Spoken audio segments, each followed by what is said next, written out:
Hello and welcome to another episode of Pigskin Talk. We started late because life happens, people get busy. But anyways, I'm Colin Zink. I'm here with my co-host, the man, the myth, the legend, Casey Cox. And Casey, the stage is set, and to those people at home as well, the stage is set. The Super Bowl is less than 2 weeks away. It's the Eagles and the Chiefs, top two teams in their division, in their conference, I should say. So, Casey, the Eagles have been running high in the playoffs. The past two games, they've been playing like someone's been playing on rookie mode and Madden. This hasn't been close in the past two playoff games. No, it absolutely has not been close at all. Honestly, I was messaging with one of my buddies who's a Chiefs fan or an Eagles fan, and I was like, you know what? The Eagles are going to lose this game. I think the 49ers have got them. They ain't got nothing for the 49ers. Who's going to stop, Brock Purdy from being as great as he has? Who's going to stop McCaffrey in the backfield? Who's going to stop their receivers from catching the ball? This is going to be the toughest matchup that Philadelphia has even went up against. And then I'm sitting out at the games on Sunday doing PA announcing, and I have a little walkie-talkie, and one of the staff members of the A7FL is a Chiefs or is an Eagles fan, and another one is a Bengals fan. So the walkie-talkies were on, and she was coming with the score updates because she's an Eagles fan, and it's like, Eagles up 10-7, or Eagles up 17-7, Eagles up 21-7. I'm like, fuck. Why? Like, the Eagles were just running away with it. And I'm like, no. I wanted to see the 49ers and the Bengals. That's the matchup I wanted to see. And I think that's a matchup a lot of people really wanted to see when it got down to it. But the Eagles, again, come out and do what the Eagles do.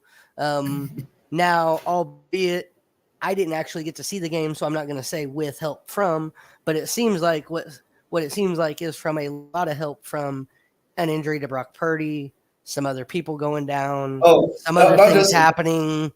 Not just injury from Brock Purdy, Casey, but the Eagles defense basically took out their entire offense. They took out Purdy. They took out the backup Johnson. The 49ers were basically screwed. And see, that's what I was saying. I was hearing like there was a lot of injury that happened and some other things as well. So like the 49ers really didn't have much of a chance out the gate. I mean, it was basically that their defense had to play offense as well. It just it wasn't going well. So much so that Christian McCaffrey switched out his helmet to a mic'd up helmet so we could hear the play calls because he was their emergency quarterback. I mean, it was bad. The way I described it, it was basically someone who was playing Madden for the first time on All Madden, and it just went south. It sounds like it. Yeah. When Purdy got hurt, they put Johnson in. Johnson got a concussion, so they put Purdy back in, and they didn't even try any deep balls. I mean, he tried throwing short passes, and it didn't go so. Come to find out later, the man wouldn't have been able to throw a deep ball if he would have been asked to because he has a torn UCL in his elbow. So he wasn't throwing anything. He wasn't throwing anything more than 5 or 10 yards probably the rest of the game anyway. Nobody knew that except for the 49ers at that point because they kept it under wrap, I'm sure. I'm sure they knew there was something major wrong there, but they couldn't afford to not let him at least try to play it out and try to win the game. You know what I'm saying? Yeah. That's the position they were in. So I don't criticize the coaching staff at all for that move and letting Brock go back in because even injured, Brock Purdy was still your best chance to win the game. Yeah. I mean, realistically, if Brock Purdy didn't get injured, it would have been a closer game, I would think. And the 49ers defense held strong as much as they could. It just they couldn't hold on for much longer. The Eagles did what they did against the Giants, except they scored 7 less points. So, the last time the Eagles were in the Super Bowl was when they had Nick Foles at quarterback, a guy whose career has been up in the air. And they beat Tom Brady 41-33 in Super Bowl 52. So this time the Eagles have their starting quarterback, Jalen Hurts. Um, yeah, and also this is a Super Bowl where Travis Kelce is going up against Jason Kelce, Andy Reid going up against his former team, and a coach that he fired in 2013 when he was on the Chiefs coaching staff. So how crazy is that? I Yeah, saw that this was the first time that two brothers were going to go at it in the Super Bowl. yeah, And I started thinking back and I went, really? Honestly? With all the brothers, I mean, just think there's been numerous brothers in the past 10 or 15 years that have been in the Super Bowl, brothers, cousins, something, And so I was kind of thinking back and I'm like, really? Are they the first? And honestly, that I can remember, yeah, I can honestly say they're probably the first brothers to play against each other in the Super Bowl. And it's odd because at least in today's society, you always have little brother and big brother that are a year or two apart, and they both end up making the Super Bowl, or they both end up making the NFL, like the Watts. yeah, Like you've had a lot of that. You've had Watts. I was trying to think of the other one that besides the Kelseys, there was another one or two that had made NFL teams that were only like a few years apart, but they've never actually played. They may have played each other in the regular season, but they've never played each other in the Super Bowl, and that's the distinguishing factor. Is it's in yeah. the Super Bowl. Casey, since you're a Cowboys fan, going back to the divisional round against the 49ers, were you shocked the Cowboys lost to San Fran? Um, I was a little shocked that they lost to San Francisco. I wasn't as shocked in the way that it happened. Because it seemed like our focus went more to Ezekiel Elliott running the ball than Tony Pollard. And Tony Yeah, Pollard had been the better back the whole season. Why? Just because it's a big game, are you going to go back to something that hasn't worked? I thought that Tony Pollard, if given the chance, would have broke out and done better. I think he was given a chance later in the game, but in the beginning of the game, it was mainly Ezekiel Elliott heavy. Didn't understand that. Dak Prescott seemed to be just a little bit off. Passes weren't as accurate as they had been, in the previous weeks leading into those big wins that they had gotten to finish the season out. There were just a lot of things that weren't quite happening. The only thing that was happening that looked good for the Cowboys the whole entire game was Micah Parsons trying to get after Brock Purdy.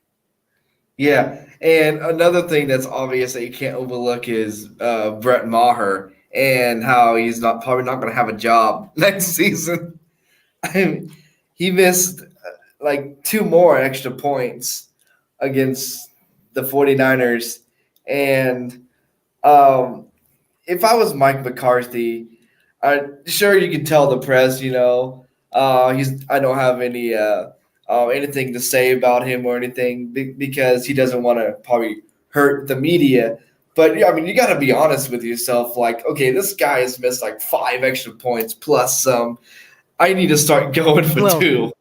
Well, and it wasn't even, to me, it wasn't even that. Like, I have respect for Maher. I like Maher. Maher had a case of the yips. Maher did correct those yips early enough in the San Francisco game that I do not feel that was what affected the outcome. I don't feel that his 2 misses early really had much of a swing in anything because neither team was really doing much.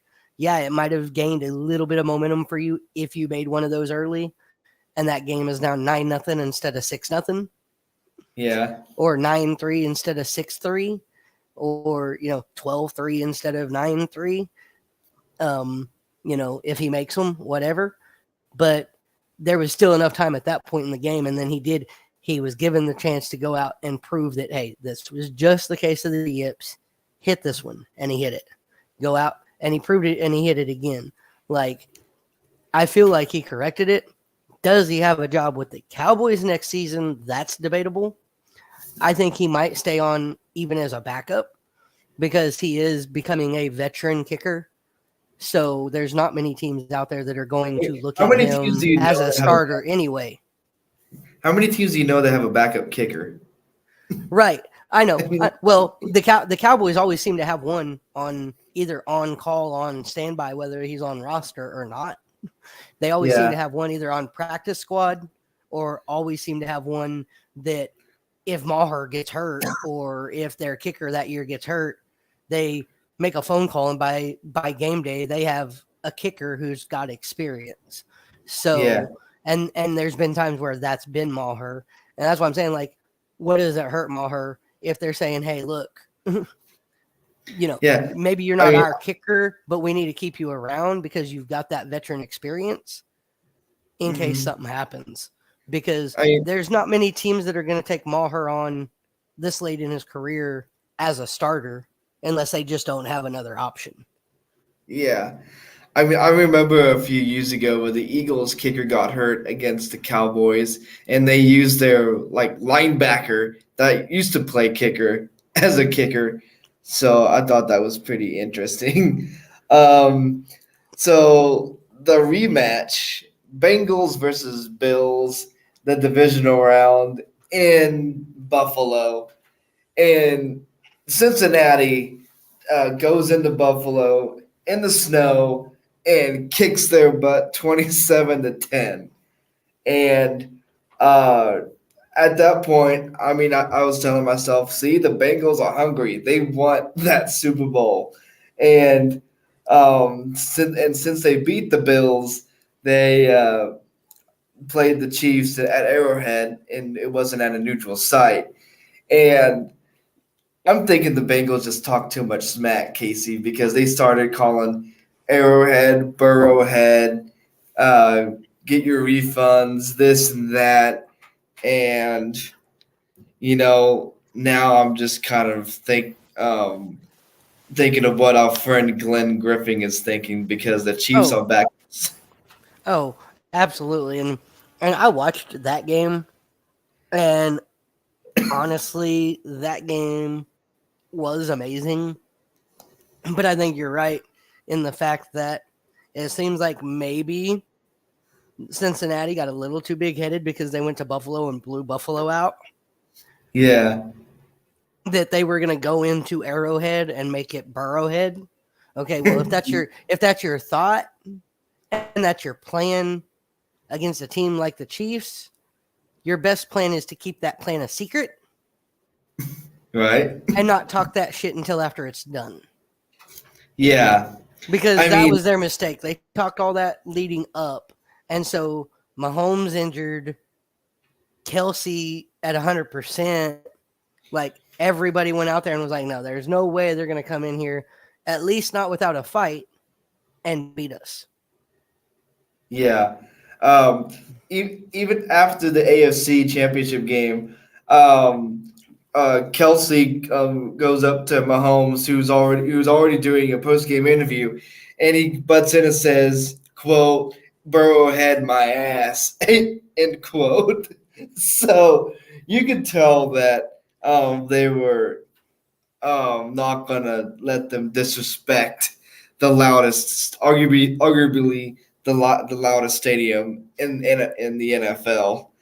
Right. Right.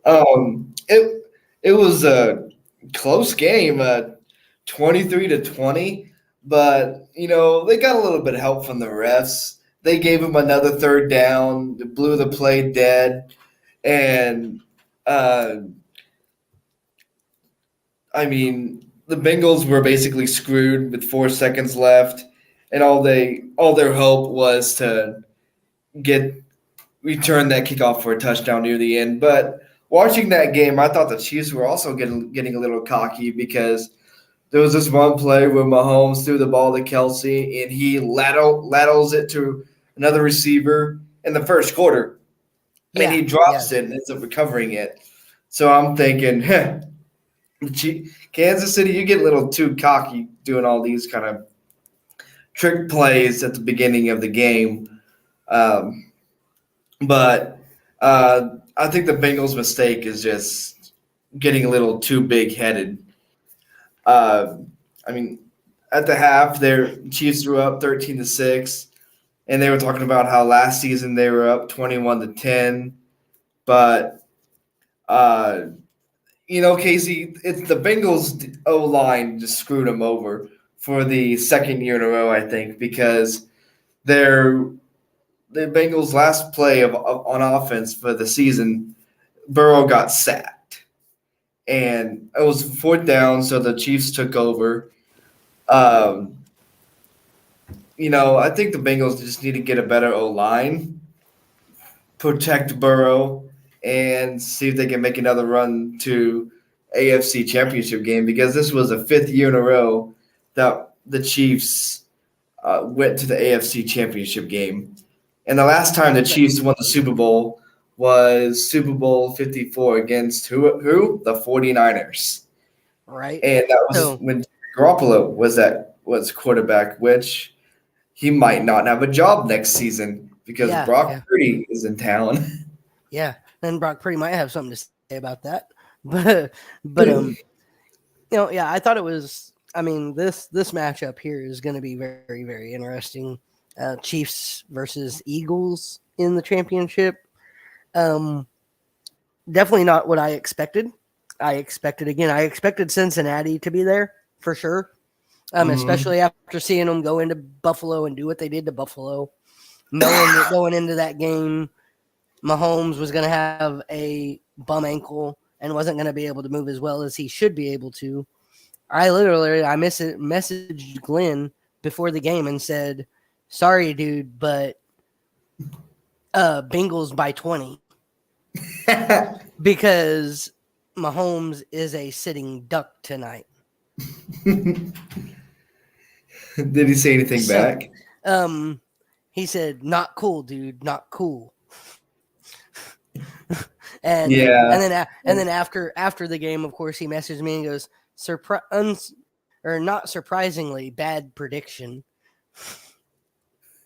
Yeah, but we'll see how he fares if the Chiefs lose and me and you And just blow up his phone.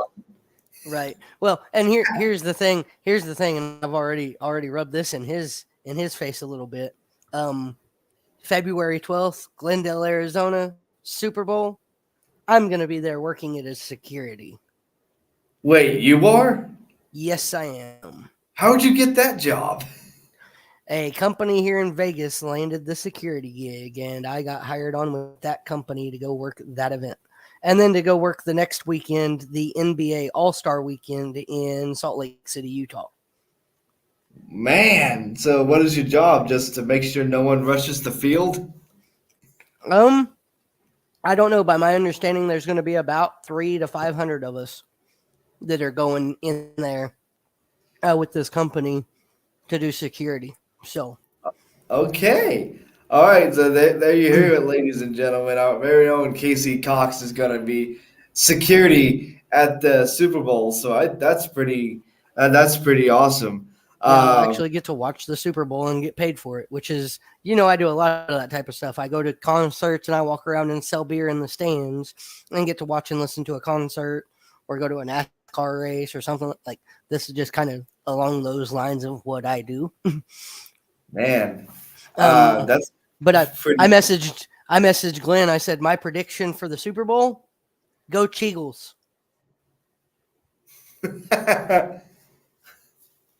Yeah, but if I ever see you on screen that they pan over you some way, I'm gonna try to take a picture and just send it to you and be like, caught you.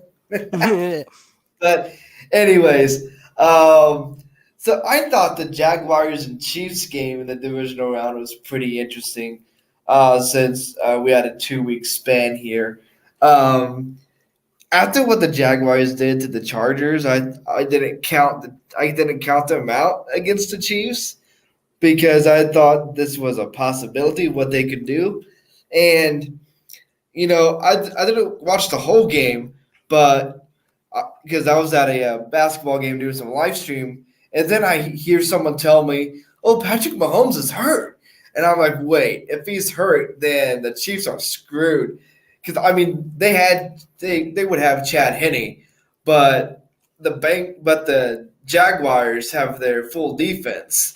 So, and after what they did to the Chargers, yeah, there's no way. But it turns out it was just a rolled ankle or whatever it was. Mahomes went back in, and the Jaguars put up a fight. And I think if you're a Jaguars fan, Casey, you can't be disappointed at this season because Absolutely not. no, no. And Trevor Lawrence is doing pretty well in his second season. Doug Peterson is the guy there right now. So give him another few seasons. So yeah, props to Jacksonville and what they're doing to build up their team. Next season, I would think that they're gonna be even more. Excuse me, be even more dangerous. I'm thinking they might win another division title. So, yeah, look out for Jacksonville. Yeah, they seem to now have their quarterback that has a coach that understands how he needs coached. Yeah, Because that was the issue with Urban Meyer, I think. Urban Meyer did not understand how to coach a player like Trevor Lawrence. mm-hmm. Just because of the way Trevor Lawrence thinks and acts and reacts to things. Like he sees things a lot different than everybody else, I think, as far as football IQ goes. Yeah, Urban Meyer is a good college coach, but yeah, like you said, when it comes to NFL, it just got a little too much, and the Urban Meyer experiment just failed epically. So, yeah. I mean, honestly, I would almost say the Jeff Saturday experiment was better than the Urban Meyer experiment. Oh, I'm glad you brought up something about Jeff Saturday and NFL coaches. So now that you brought that up, the Denver Broncos, is the dumpster fire going to be over, Casey? Because they have Sean Payton as their new head coach. Will this be the year next season that the Broncos get something going since Peyton Manning? What do you think? Wait a minute. When did that news break? That's new to me. Oh, a few days ago. Really? Apparently, the Saints. I didn't know this, but apparently you can trade head coaches. Yeah, So the yeah, Saints. that's been. I heard that they were talking about trading with Denver, but that the Saints weren't willing to give Denver what they wanted or something like that. No, the Or NFL. Denver, or vice versa. I mean, Denver wasn't willing to give the Saints what they wanted. The NFL posted a few days ago that the Broncos got Peyton and they gave the Saints a few first-round picks. It's Wow. Yeah. Mm-hmm. Well, So you know what? I like Sean Payton as a coach.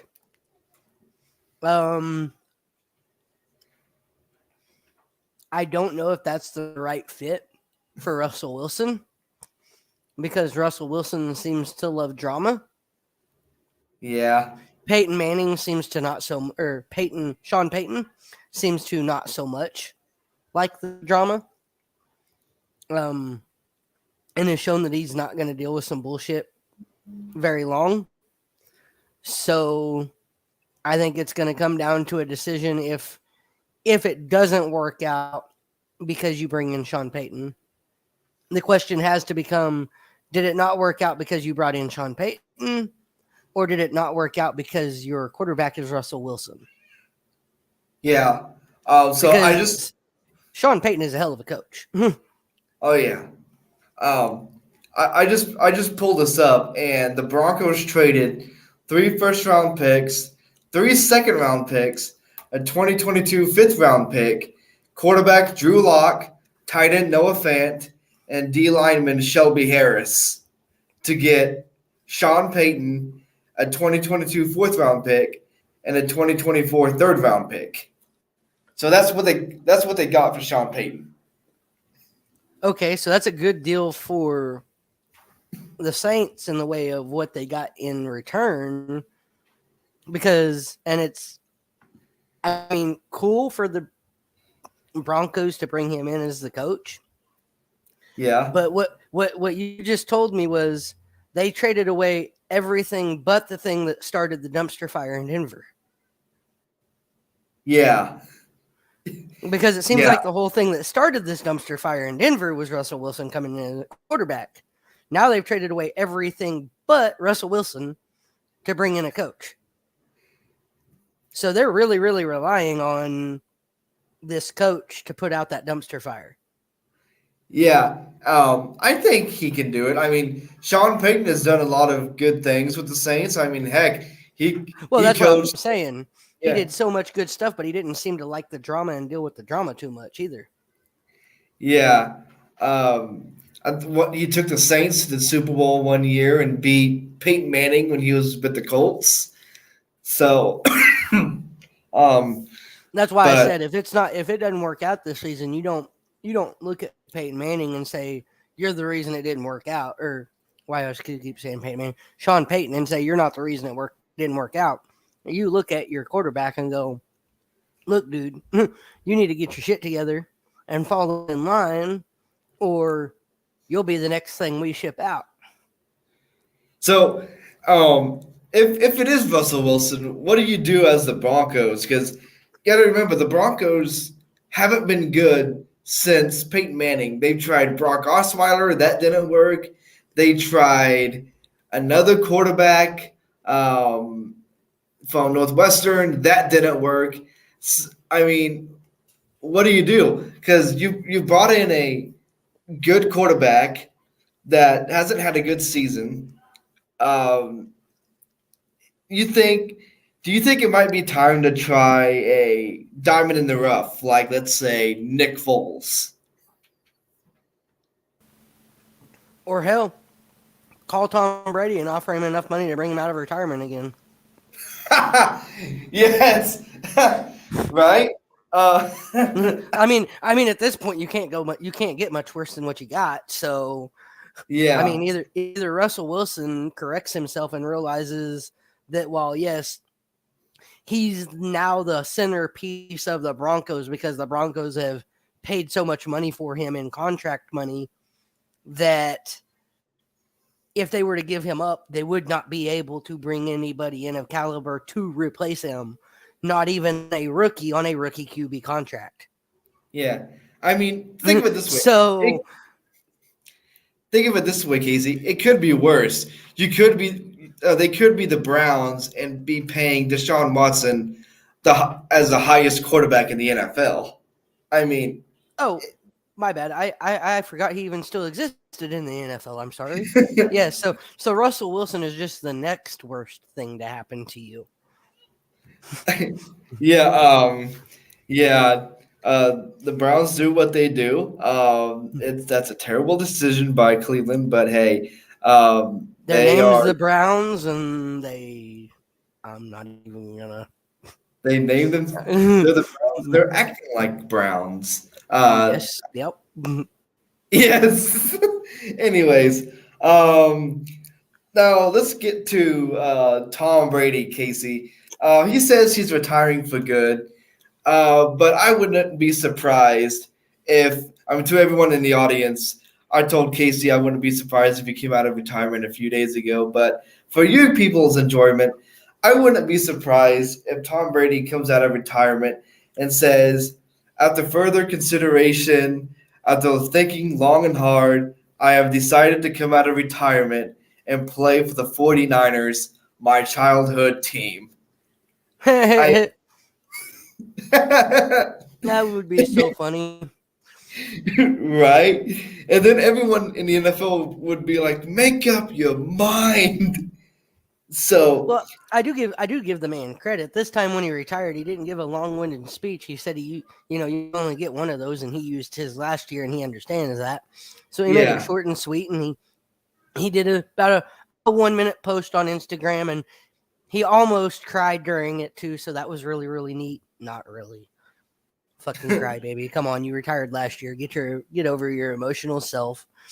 I would honestly, the only reason I say I would be surprised, or I would not be surprised if he came out of retirement again, is because his thought process would probably be, well, after further consideration, I think I would rather be in the locker room with a bunch of dudes than be at home by myself on the couch.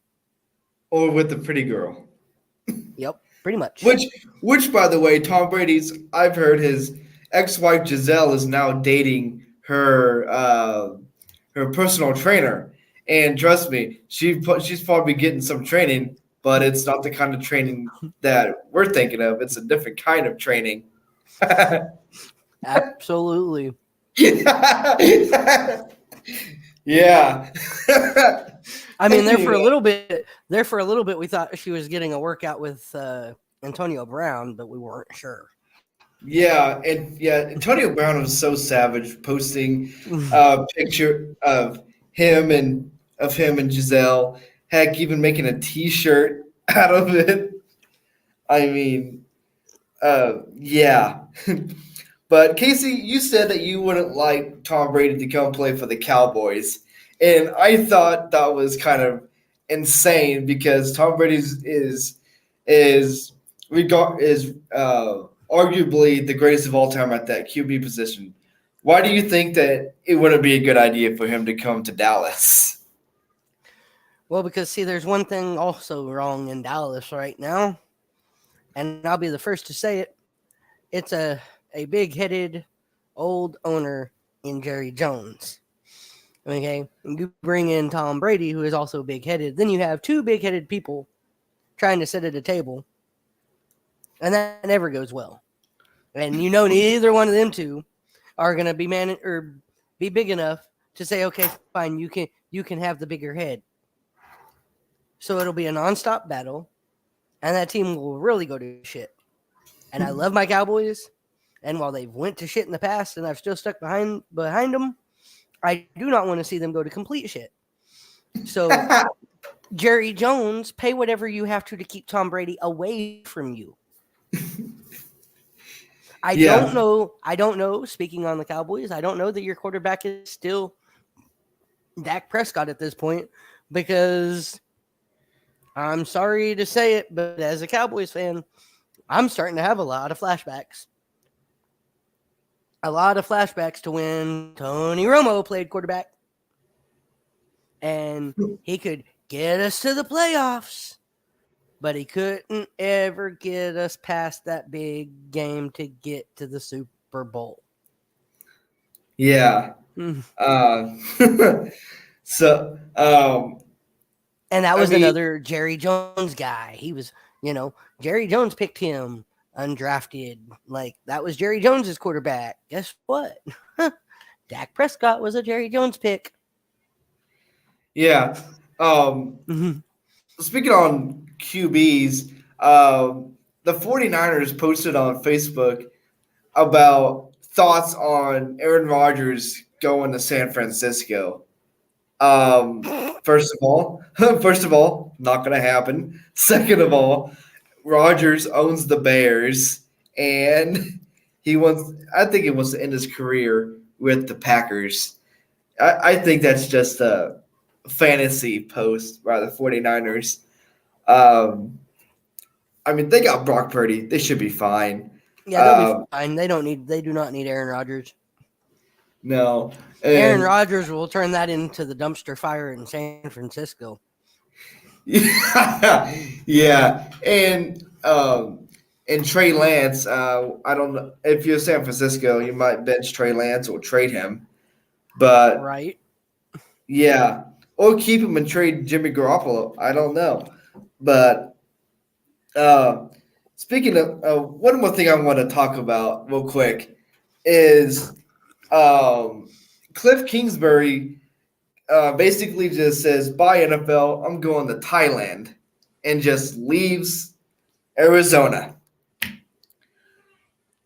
I mean, I See, thought that was I had heard that Kingsbury left Arizona, but I wasn't sure if that was a Kingsbury got fired or if that was just a Kingsbury said, you know what, I'm taking a hiatus. F this.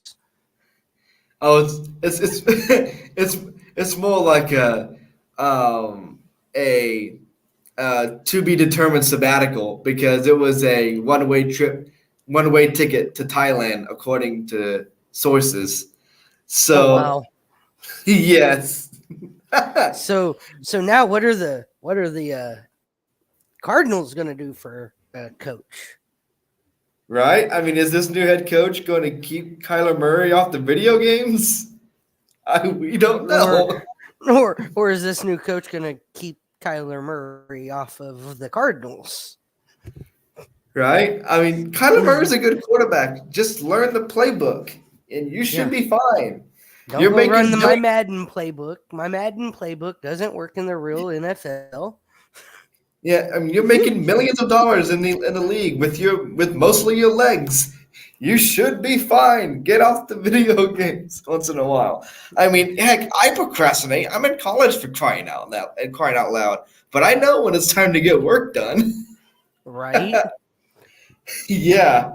Uh, but real quick before we sign off, my predictions for the Super Bowl, Casey. The Eagles, I think they have a rough one on their hands. They got Travis Kelsey and Patrick Mahomes. It's going to be a hard fought battle. The Eagles have Jalen Hurts, AJ Brown, Dallas Goddard, so they're kind of stacked too. But I'm thinking it's going to be a, let's say, um, 28-21 game because of the Chiefs' high-powered offense. They might get three scores in there. What do you think, Casey? Man, I don't know. Like I said earlier, go Cheagles because I'm not really sure who's going to win this one. Um, I mean, if I had to give it to anybody, I would say, honestly, if I had to say anything about this matchup, I would say this.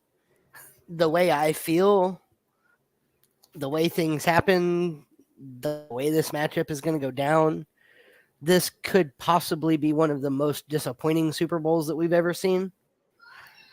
Because while the Eagles have a very high powered offense and a very great defense, the Chiefs also have a very high powered offense and a very great defense. You would almost say, okay, that means this should be a shootout and could be like a 52-50 type game and be one of the best Super Bowl games we've ever seen.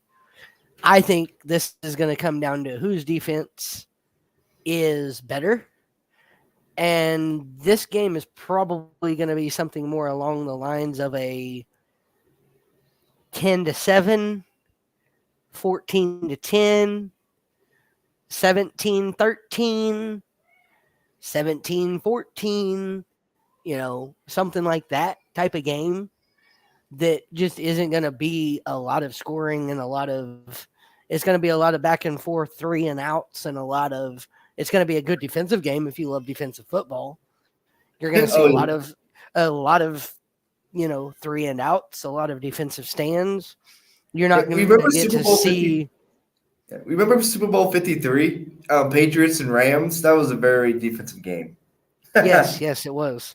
And that's what I think we're probably going to be more in the lines of is something like that is very defensive, lower scoring. Hell, this could even be a 6-3 or a 9-6 matchup. I mean, when we get down to it, because both defenses are really, really good. Again, it's going to be which defense makes less mistakes. I don't believe we're going to get to see a lot of goal line defense to, be a goal line stand and get wow, that defense is really great because they stopped them at 1st and goal on the 2-yard line to 4th and goal at the 2-yard line to get the ball back.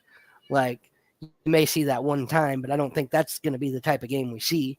If they score, it's going to be on a quick hit. It's going to be a 30-yard play or something like that is going to be where the scores are going to come from. I don't think we're going to see much inside the 10-yard line. Yeah. Oh, all right, ladies and gentlemen, you heard it from me and Casey Cox. To this person that commented from Western Australia, good to have you here. Good eye, mate. And remember, you don't just talk, you pigskin talk. We'll see you in 2 weeks after the Super Bowl. Thank you for watching. Good night, guys. Good night. Thank you for coming in and watching.